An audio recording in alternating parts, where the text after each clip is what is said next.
A. Pengertian mitigasi bencana.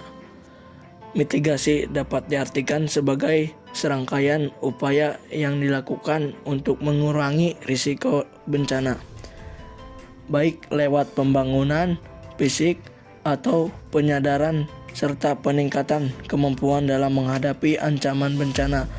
Risiko bencana yang dimaksud ini meliputi timbulnya korban jiwa, kerusakan lingkungan, hilangnya dan kerugian harta benda seperti rumah, perabotan, dan lain-lain, serta timbulnya dampak psikologis bagi korban. Tindakan mitigasi bencana merupakan tindakan yang dilakukan untuk menghilangkan atau mengurangi dampak serta risiko bahaya lewat tindakan proaktif yang diambil sebelum bencana terjadi. Dapat dilakukan tindakan mitigasi bencana dilakukan sebelum bencana yang diprediksi akan terjadi untuk tindakan mitigasi dan prosedurnya disesuaikan dengan kebijakan pemerintah di setiap negaranya. B. Tujuan mitigasi bencana. Tujuan utama dari adanya mitigasi bencana adalah mengurangi risiko cedera dan kematian masyarakat atau timbulnya korban jiwa. Sedangkan tujuan sekunder dari mitigasi bencana ialah mengurangi kerugian ekonomi termasuk infrastruktur yang mungkin ditimbulkan.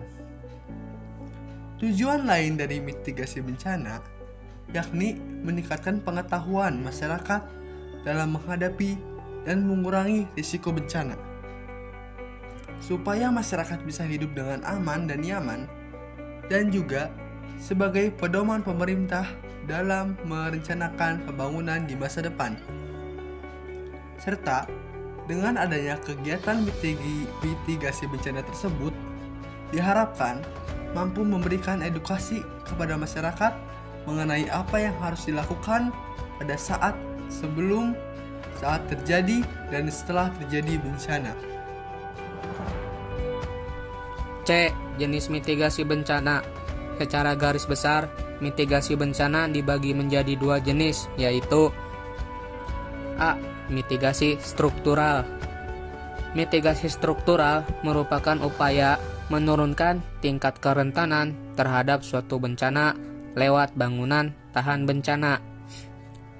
Mitigasi ini dilakukan dengan melaksanakan pembangunan prasarana fisik yang menggunakan berbagai pendekatan teknologi tahan bencana.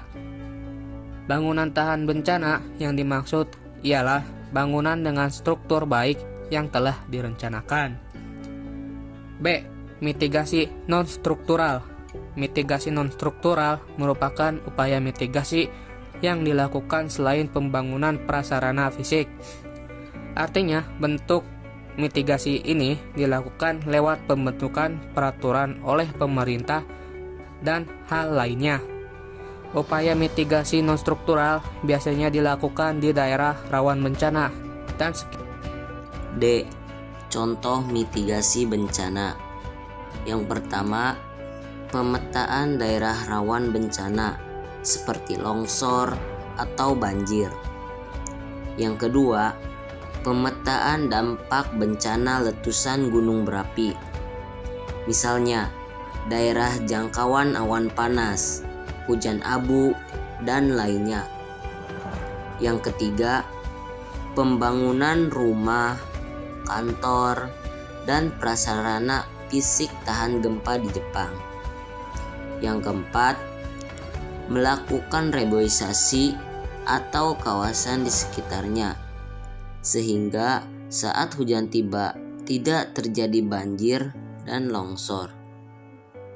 Yang kelima, selalu memperhatikan informasi terkini tentang kebencanaan lewat pemberitaan atau imbauan BMKG, misalnya terkait perkiraan cuaca atau informasi kegempaan.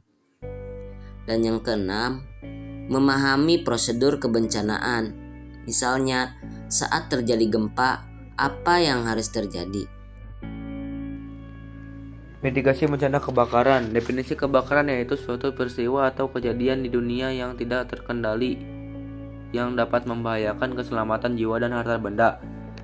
Berdasarkan Peraturan Menteri Tenaga Kerja Transmigrasi Nomor 4 Men 1980, kebakaran dapat digolongkan menjadi 4 golongan, yaitu 1. Golongan A, kebakaran disebabkan oleh bahan bakar kecuali logam, misal seperti kayu, bambu, dan lain-lain. 2. Golongan B, kebakaran disebabkan bahan bakar cair atau gas yang mudah terbakar, misal gas, bensin, solar.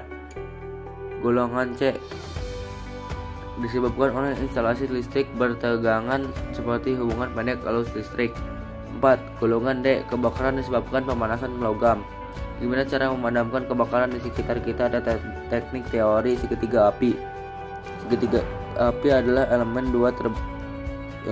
terbentuk api. Elemen-elemen tersebut adalah oksigen, udara, dan material-material yang mudah terbakar. Berikut teknik pemadaman api. 1. Cooling, yaitu menyiramkan api kepada kayu yang sedang terbakar. 2. Smothering, yaitu teknik memotong pasukan oksigen, misal dengan menutup bahan yang terbakar menggunakan kain yang dibasahi dan oksigen tidak dapat masuk dan api tidak bisa menyala. 3. Starving, yaitu memotong pasukan bahan bakar, misalnya mencabut selang dari tabung gas untuk menghentikan aliran gas. 4. Inhibiting, yaitu dengan menghentikan reaksi kimia.